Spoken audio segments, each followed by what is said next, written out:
started very warmly hosting a Bible study in their home. And then eventually, before we finished our time there, he actually did come in before the service started and left after the service ended and actually did talk to people. But the thought that a Christian could so boldly say something and accept the idea that their role in God's kingdom was simply to be furniture, filling space, doing nothing, really always bothered me. Other people have probably looked at church and the image of the body of Christ, and they've had similar ideas about themselves, They probably said something like, that person over there is the head, and that person's the heart, and they're the hands, and they're the feet, and me, I'm the appendix. You know what the appendix is, right? It's a part of the body that's there but doesn't do anything. And there are people who I think are very, very content with that, being the appendix. I always wonder, what would it been like if Paul had, when he was writing in the Bible about that, saying, so some of the hands were, what if the body was all an appendix? Imagine what your body would be like if your body was made up of all appendices. I don't know that would work very well, would it? The only time the appendix ever does anything, the only time you ever notice it even happen, of course, is when it stops, when it acts up and causes trouble, right? And then it just sort of tears down the whole body. Otherwise, normally it just sits there and does nothing.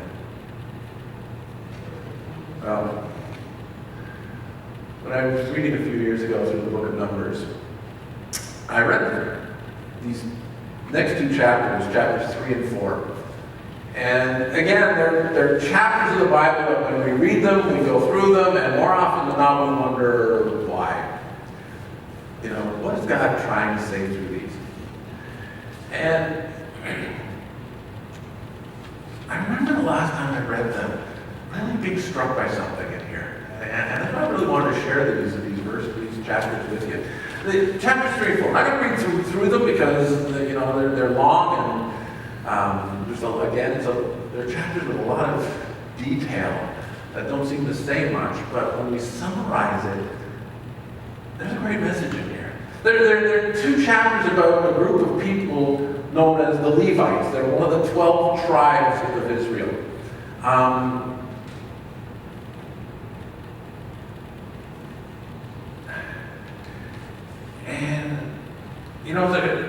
I've read them before. I read these verses before. And they really didn't strike me. But this last time, there was something that was buried in the words and these ancient instructions. And that's really what they are. They're instructions to these Levites, this group of people who don't even exist really anymore. And it something struck me and humbled me, and it's helped me to shape my attitude towards church and what it means to be a part of it. And that's what I want to share with you a little bit this morning. So first of all, who are the Levites? As I said, they're one of the 12 tribes of Israel.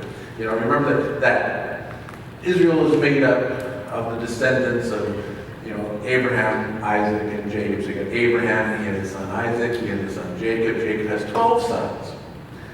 And now, we always tend to think that, the 12 sons make the 12 tribes of Israel. Well, it doesn't quite work that way, because remember going in Genesis, it was his son Joseph. Well, there's no tribe of Joseph.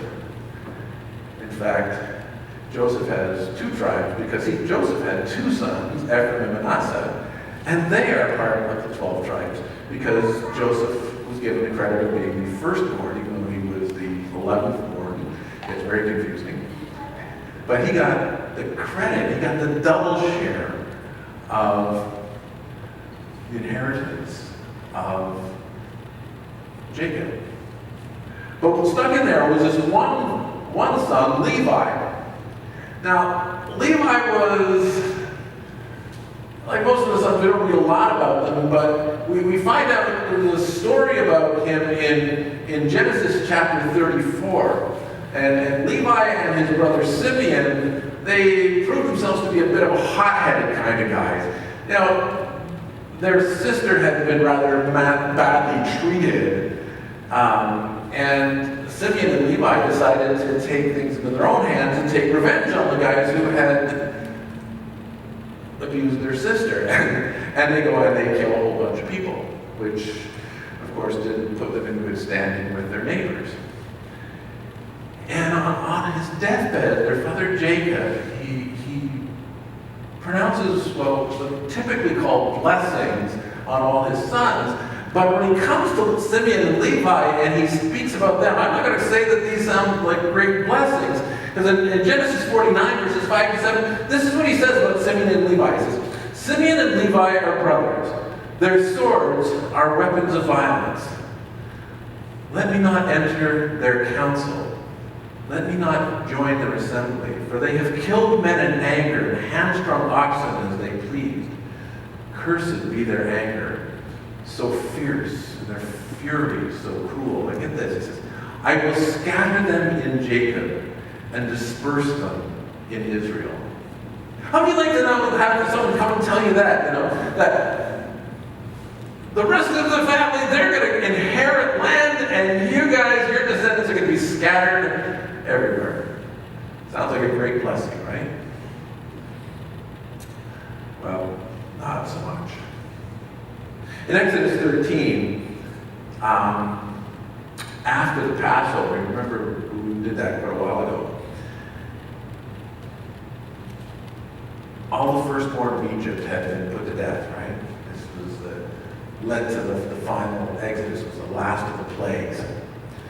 And all the firstborn of Egypt, but the firstborn of Israel were spared. They were allowed to live, if, of course, they painted the blood on the doorposts and everything, and the angel of death came by and saw the blood, and all its symbolism, and they passed over the house.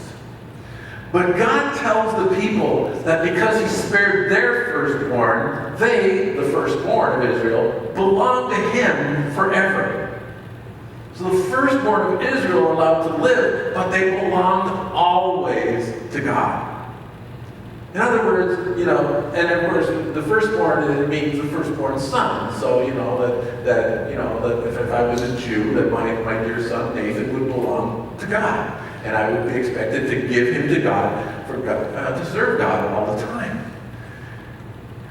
But when we come into here in Numbers, in chapter 3, we find God is doing something a little differently.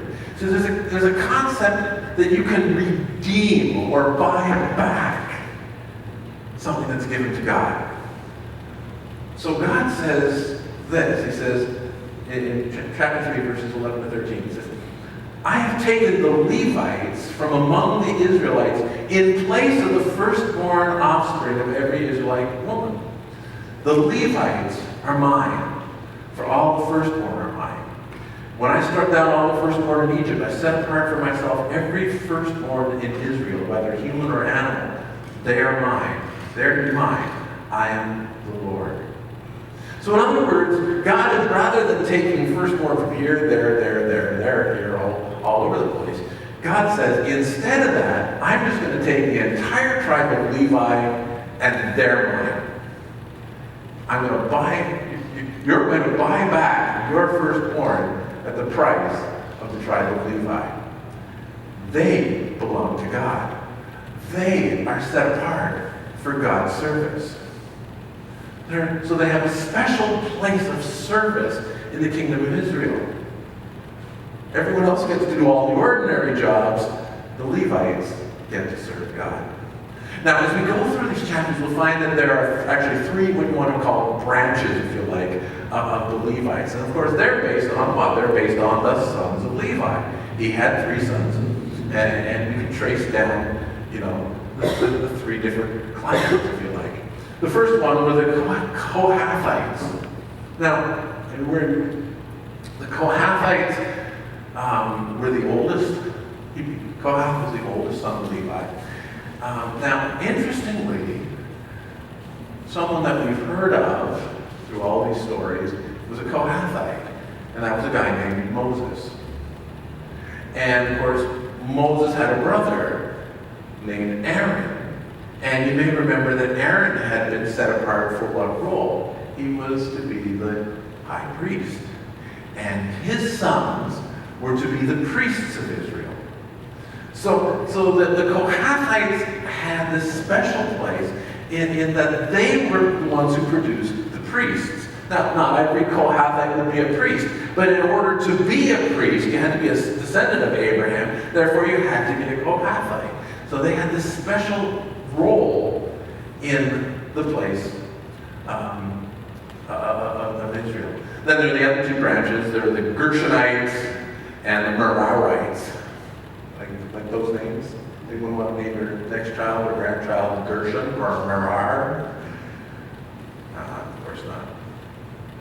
But you see, the Levites were a people within a people. They were set apart by God for a purpose and that nobody else could fill. Now, I don't care about that.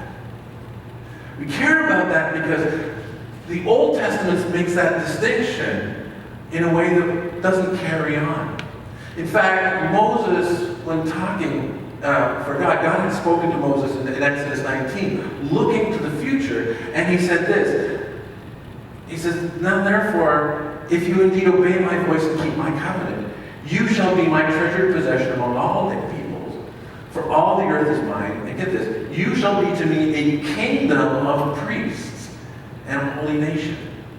And these are the words that you shall speak to the people of Israel." In other words, ultimately God's plan is not that one part of Israel is going to be made up of priests, but ultimately all of Israel was going to be an entire nation of priests. All would fill that role that was designated originally to Aaron and his sons. And in fact, Peter, the Apostle Peter, writing many generations, thousands of years later, he writes this to the church. He says this, "But you, the Christians, all of us, you are a chosen race." Ooh, just like what God was saying to Moses. "A royal priesthood, a holy nation, a people for his own possession, that you may proclaim the excellencies of him who called you out of darkness into his marvelous light."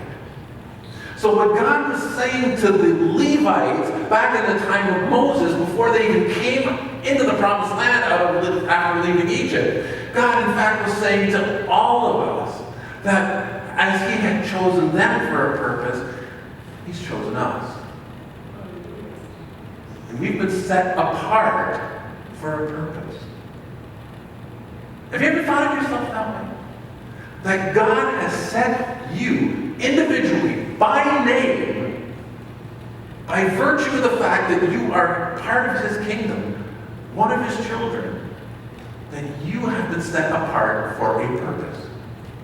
There's no, oh, he has or she has. It's me too. But what is that special purpose? What's the purpose?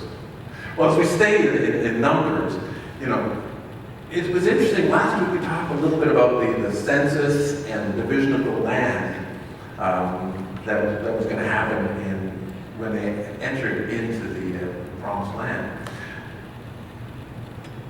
So they counted all the tribes and the people who lived in the tribes, and they said where everybody was going to encamp around the tabernacle. Now, if you went back and read those two chapters, which you probably didn't, you may have noticed something. The Levites weren't included. The Levites were not counted in the census, and they weren't given a specific spot around the tabernacle. Why? Because they were to be treated differently from everybody else. They had a different role. In fact, when the land was eventually divided up amongst the different tribes, Levi would not receive any territory. All of Israel would be carved up, but Levi wouldn't get a portion of it. What would happen with them is they would be, just as Jacob had said, scattered throughout the entire nation. So when we read later on from the Old Testament, you'll find that in amongst the land there are what's called Levitical cities. And scattered all through Israel, the Levites would be living everywhere. just in fulfillment of that. Because their role had to touch everybody. So what does it say? Now, in Numbers 1, verses 47 to 53, we read this. The Levites were not listed among them by their ancestral tribe, for the Lord spoke to Moses, saying, only the tribe of Levi you shall not list, and you shall not take a census of them among the people of Israel. But appoint the Levites over the tabernacle of the testimony, over that tent, over that place of worship that they were building. Appoint them over that, over all its furnishings, and over all that belongs to it. In other words, they're to take care of that. That's their job. They are to carry the tabernacle and all its furnishings, and they are to take care of it, and shall camp around the tabernacle. And when the tabernacle is to set out, the Levites shall take it down. And when the tabernacle is pitched, the Levites shall set it up. And if any outsider comes near, he shall be put to death. By who? Levites. The people of Israel shall pitch their tents by their companies, each man in his own camp, and each man by his own standards. But the Levites shall camp around the entire tabernacle of the testimony, so that there may be no wrath on the congregation of the people of Israel. The Levites shall keep guard over the tabernacle of the testimony. In other words, the Levites had a special job being between the people and God. And that role, depending upon, if you were a priest or not, they had this special role. It was a protective role, but it would also have been a teaching role. So they needed to be spread out all around the people. They were set apart for that purpose. Remember that the tabernacle was the special place where God would reside in the presence of the people, and where all the sacred religious rituals would be conducted. And it was the Levites who would do that. So when we think about the Levites, this is their job to be the religious leaders, if you like. Now, from what we've seen, how do we think about the Levites and their special purpose? Going back to what Jacob had to say and how it's fulfilled. On the one hand, we could look at the Levites as a people who were bearing the punishment of their ancestor, couldn't we? They're being deprived of material blessings. They're being deprived of land. They don't get to occupy all that. They're being deprived of the wealth that may go with that. They're being deprived of all the world's blessings, if you like, because of the sin of their ancestor so long ago. But on the other hand, we could look at it very, very differently, and we could look at the Levites as a people who were given the honor of serving God in a very special and particular way, in spite of the sin of their ancestor. God actually took that sin and made it a way to bless their descendants. And this is important for us to consider how we view them. Because how we look at the Levites, and what we think is most important, we might bring back onto ourselves. What's more important in our lives? The blessings, of money, or a big house, or a fancy job, or any of that kind of stuff, or being able to serve God in a particular way, which is the greater blessing. Now, of course, being good Christians as we are, we're all likely to put up our hands and say, of course, serving God in a particular way is best. We all say the right things. But how do our actions, do our choices always line up with our words? And that sometimes is really a great challenge. When the choices we make, when we're free to make choices, do we always choose God's way, God's side of things? Now, when we look through chapter 4, this is what's really interesting. This is what really struck me. Some of these boring little details. What were the special tasks that were assigned? If you were going to be assigned a special task by God, what would you like to be assigned? What would be the job you want God to give you? Furniture, Billy Graham's replacement, I don't know. Well, notice that they were in charge of the tabernacle and everything in it. Now the Kohathites, who were not priests, who were not direct descendants of Aaron, they were in charge of moving the furniture, so the Ark of the Covenant, and everything else that was inside. But interestingly, they were never allowed to look at it or touch it. If the tabernacle had to be moved, the priests had to go in and cover the Ark of the Covenant, and they weren't even allowed to look at it. They had to back up into it and lay something over top so they'd never see it. And the Kohathites afterwards, they would come in and they would take it by the poles, and they could touch the poles, but if they ever touched the Ark of the Covenant, if they ever tried to look at it, it meant death. Airship. So they had the job. Anytime that the tabernacle had to move, they got to move the important stuff. Now the Gershonites, here's their big job. They got to move curtains. It's a tent, right? It's made up of various types of curtains. They got to fold up and move the curtains. Your job. We got those nice new curtains downstairs. If you haven't been downstairs, we got nice new curtains blocking the tables and chairs. We got nice new curtains. Your job is to take care of those curtains. All right. The Merarites, they got a great job. Their job was to move that 10 poles. That was it. Take down the tent, take the poles, the bases, and carry them. That's exciting. Can handle that. But what's really, really interesting?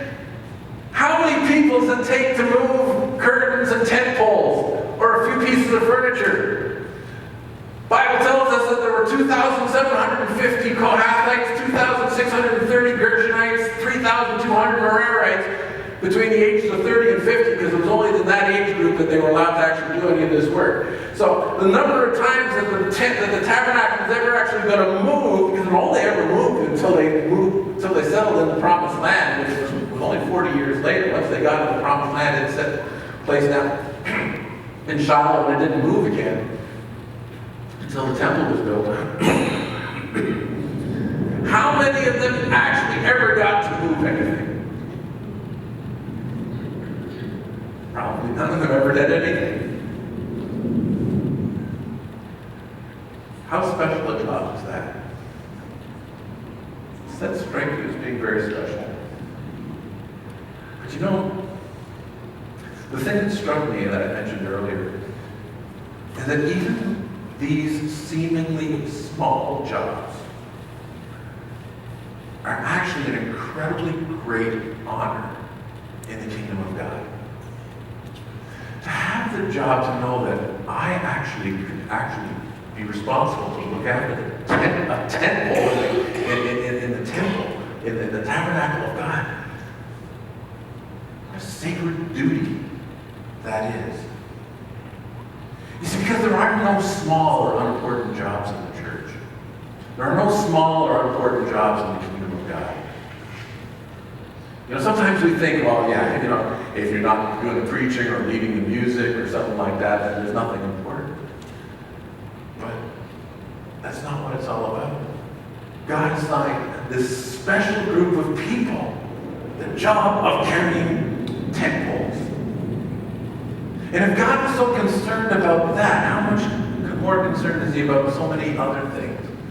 Or equally concerned. You see, because God has assigned us the kingdom of priests to something specific. And we need to understand what an honor it is to fill whatever place it is that God has designed for us. Whether it's something big, like the job of Moses or Aaron, or whether it's something small, like carrying a tent peg or a curtain, or carrying a piece of furniture that I'm not allowed to look at, because if I do, I'll die. If you want that job? In the next few weeks, if we finalize something, and we're coming back to what we've talked about before. Some of you have gone through it. we're going to make a really concerted effort to find a place of ministry for everyone in the Corps. Because you got to understand this. You are God's Levites today. God has given you a job. He has designed you for something. It may be a big job. It may be a seemingly small job. But He has designed you for something. What's important is we figure out what it is. So, as we leave this place, are we willing to say the way Isaiah did? When God said, "Who will I send?" Isaiah simply said, "Here am I, send me." When God said, "I have designated you for a job," are you willing to say, put your hand up and say, "Yes, Lord, whatever it takes. I have not much to give thee, Lord, for thy great love which made me thine. I have not much to give thee, Lord, but what I have, who I am, is thine." And it may be a big job. It may be a job of, helping Herb vacuum the sanctuary. It may be cutting the grass. It could be making sure that the washrooms are clean. It could be teaching kids. It could be any number of things. But it's something designed uniquely for you. The question is only whether or not you're willing to fill your place. Let's pray. Dear Father God, I thank you for teaching us about the humility of service.